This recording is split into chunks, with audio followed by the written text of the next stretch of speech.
தாழ்நிலை இருந்த தம் அடியவரை தயையுடன் கண்கள் நோக்கினார்.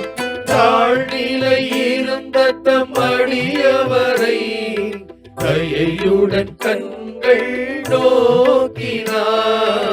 இந்நாள் முதலாம் தலைமுறைகள், இந்நாள் முதலாம் தலைமுறைகள் என்னை பேருடையாய் என்றிடுமே. என் ஆன்மா இறைவனையே ஏற்றி போற்றி மகிழ்கின்றது. என் மீட்பரம் கடவுளை நினைக்கின்றது. என் ஆன்மா இறைவனையே ஏற்றி போற்றி மகிழ்கின்றது. என் மீட்பரம் கடவுளை நினைக்கின்றது.